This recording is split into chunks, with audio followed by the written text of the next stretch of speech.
Your time is important. Thanks for allowing me to share a part of it. I'm Nolan Ramsey, Rapid Application Development Practice Leader at EpiUse, and I'm a certified Mendix expert and MVP.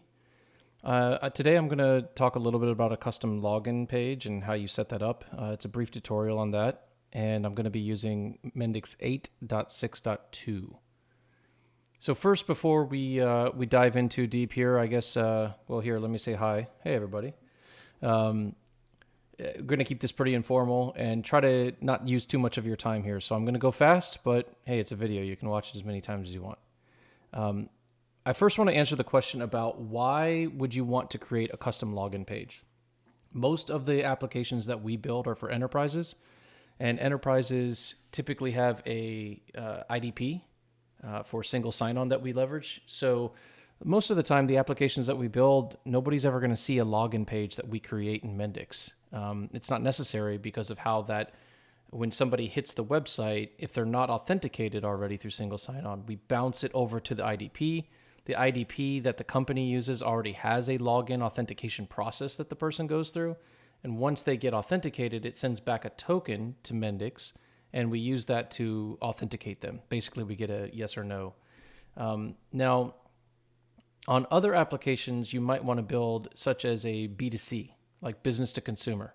So you're trying to set up a unique experience. Think like a mobile app or a custom web app that you want a unified experience. So they have a clear, nice images, very custom looking thing that you're doing just for that application, and you'll have a user ID and password login.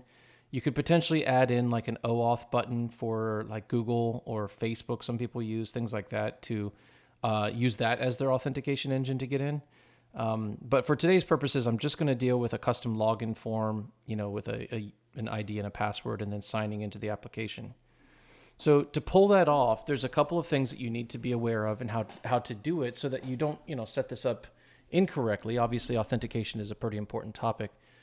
So let me walk you through. This is a custom app that I built just for this. I wouldn't even say I built it. I've added the steps necessary, and I'm going to walk you through those. So the first thing I'm going to show you here is the custom login page itself. Obviously, it doesn't get much more custom than this. There is nothing to it. It is a blank form that has a username, a password, and a sign-in. But these aren't just any text fields. There's actually no entity behind this that you would typically need, like a table or something. These are special widgets that Mendix provides to you, out of the box that you can use to pull this off.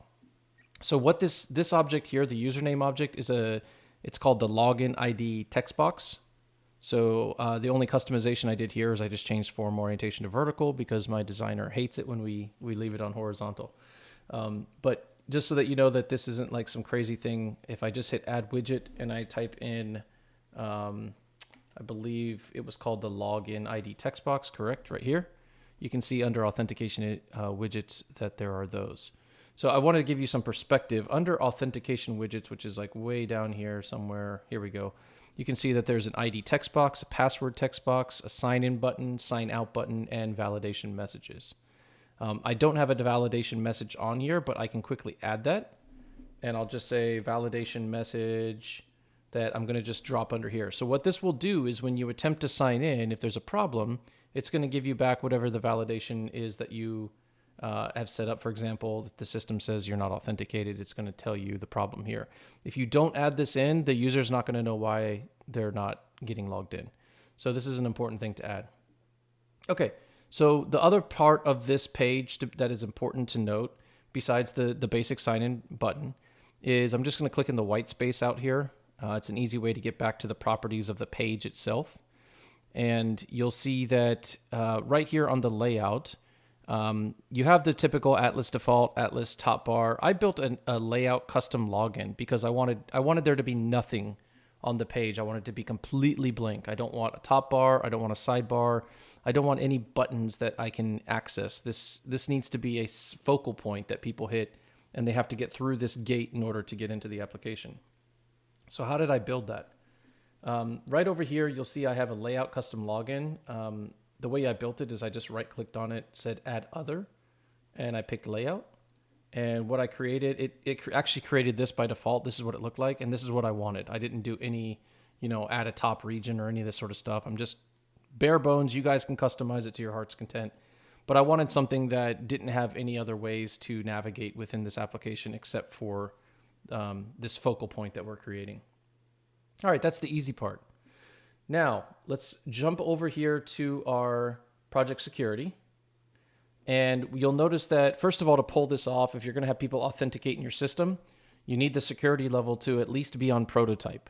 If it's on off, then we're not even going to be dealing with authentication. So when you're building applications, it's generally a good idea to, you might start in security off because you're trying to get some things up and running, but quickly move it up into prototype or demo. And then, and as rapidly as possible, start moving it into production, because that's where you start layering in the row level security and all the other security elements that you need to consider. For this demo and tutorial, prototype is just fine. So once I activated that, I stepped over into user roles and I created a user role called anonymous. You can call it whatever you want. But what I did in here is I gave it access to the My First Module user role. Now, obviously, normally I would create a separate user role inside of My First Module for anonymous, because I don't want to inherit everything that a user could do in this module. But again, if you're a developer, you probably know these things, so don't nitpick. All right, so once I've got that done and I've set up this anonymous user, I'm going to step over here to my anonymous users tab. I turned it on, so by default it's off, thankfully. It used to be on by default, and that changed a long time ago. So allow anonymous users on, I've set to yes. And the role that I gave them is anonymous, which is pretty obvious why I would do that. Okay, so that's that step. I've got the security piece of it set up for the anonymous user, but now I actually have to apply it. So under navigation, under my project settings, I'm going to go in here and I'm going to just deal for now with the responsive side. I'm not dealing with all the other profiles that you have under navigation. And by default, the home page was the home web page. Just so you guys kind of see what that is. It's this one, home, welcome to your new app. You guys probably don't know that.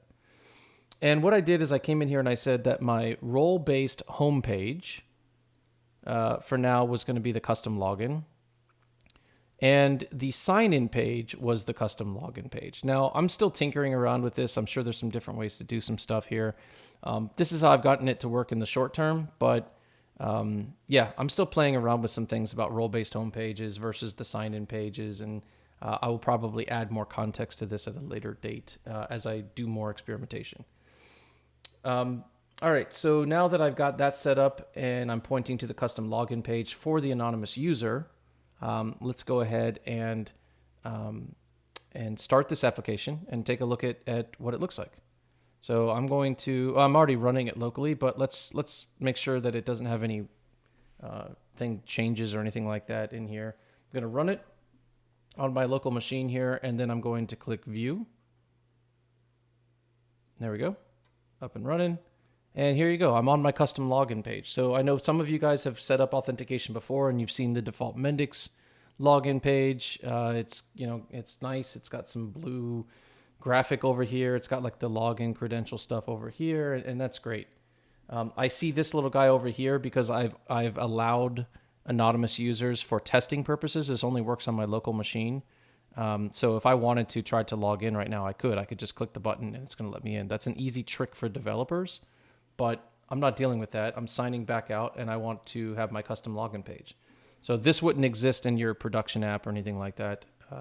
It's just a shortcut way for us to flip between user roles as we're doing our builds.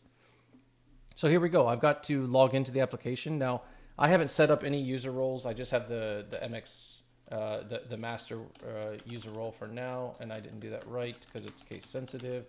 And yeah, so there we go. I'm going to log in, and I'll be successful that time. So now I'm on the home user page. I got from anonymous to this.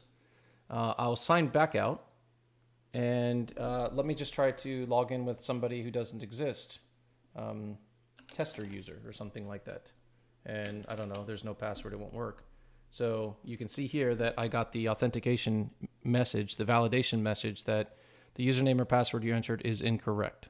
So again, that has to do with giving us good solid feedback on this form. So pretty straightforward. And if you think that this isn't custom, then I'll do one more little trick here, and I'll just say on our custom login page, I don't know. Let's add a widget. Let's put an image on here. I have a nice one here. So you've successfully done it. There we go. Sure, yeah, save. We're going to add this image to our custom login page just to show that you actually can customize this to whatever your heart's content is. There's CSS, SAS styling, whatever you need to do. I'll come back over here and voila. Here we go. I've got my custom login page with my graphic saying, cheers, you did a good job. So thanks very much, guys. I hope this helped you out to understand a little bit about how to set up and why you would set up a custom login page in Mendix, the steps necessary to do that. And then where you go from here is up to you. Cheers.